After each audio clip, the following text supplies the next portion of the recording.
नमस्कार मित्रांनो, स्वागत आहे तुमचं चौफेर मराठी आपल्या चालू घडामोडीच्या सिरीजमध्ये। आज आपण 6 मे 2025च्या चालू घडामोडी बघणार आहोत, तर व्हिडिओ शेवटपर्यंत बघा। चला तर मग सुरुवात करूया आजच्या पहिल्या प्रश्नाला।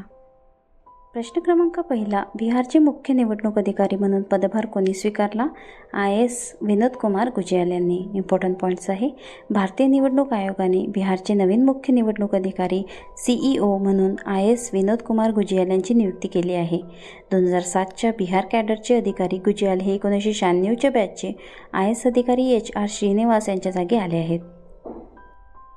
प्रश्न क्रमांक दुसरा, WTT स्पर्धक ट्युनिस 2025मध्ये मिश्र दुहेरीचे विजेतेपद कोणी पटकावले? मानुष शहा, दिया चितळे यांनी। इम्पॉर्टंट पॉईंट्स आहे, टेबल टेनिसमध्ये मानुष शहा आणि दिया चितळे या भारतीय जोडीने ट्युनिशियाची राजधानी ट्युनिस येथे झालेल्या WTT कंटेंडर ट्युनिस 2025मध्ये मिश्र दुहेरीचे विजेतेपद पटकावले आहे। भारतीय जोडीने काल दुसऱ्या मानांकित जपानी जोडी सोरा मात्सुशिमा आणि मिवा हरिमोतोवर 3-2 असा रोमांचक विजय मिळवत अंतिम फेरी गाठली।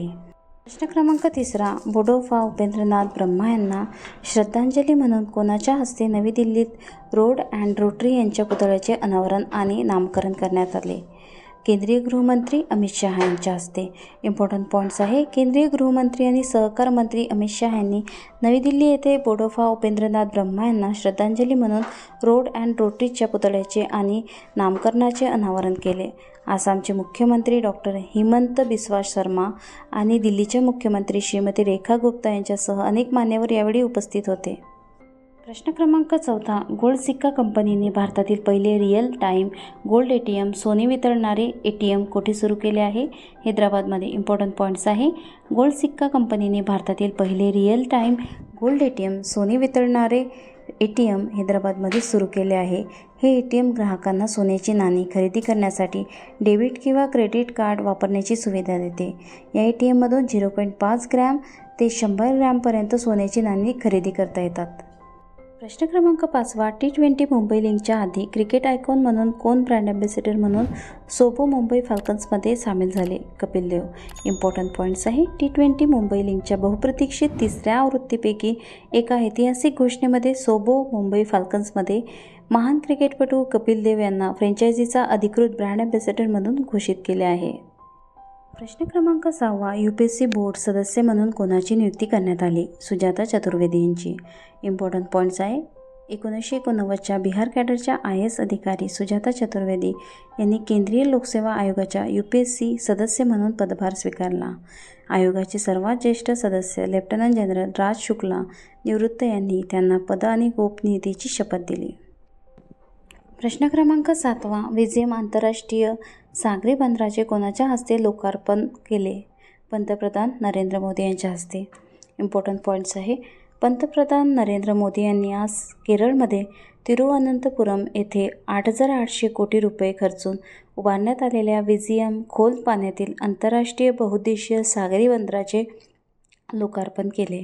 खोल पाण्यातील जागतिक दर्जाचे ट्रान्सशिपमेंट हब म्हणून डिझाईन केलेले हे बंदर भारताची व्यापार क्षमता वाढवण्याचे उद्दिष्ट ठेवते। प्रश्न क्रमांक 8, त्रिनिदाद आणि टोबॅगोचे पंतप्रधान म्हणून कोणी ऐतिहासिक पुनरागमन केले आहे?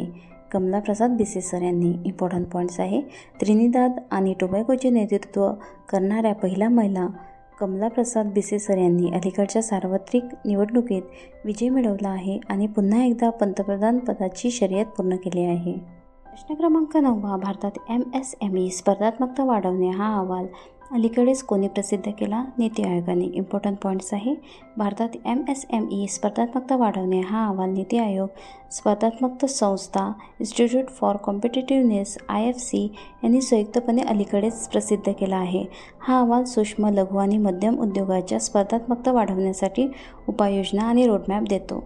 औपचारिक कर्ज मिळवणाऱ्या सूक्ष्म आणि लघु उद्योगाचा वाटा 14% 2020 वरून 20% पर्यंत वाढला आहे। याच कालावधीत मध्यम उद्योग 4% वरून 9% पर्यंत वाढले। तथापि एकूण MSME कर्ज मागणीपैकी केवळ 19% कर्ज पूर्ण झाले, ज्यामुळे ₹80 लाख कोटीची तूट निर्माण झाली। आजचा शेवटचा प्रश्न क्रमांक 10, भारतातील कोणते पहिले राज्य आहे ज्याने AI आधारित real time forest alert system सुरू केली आहे? मध्य प्रदेश. इम्पॉर्टंट पॉईंट्स आहे.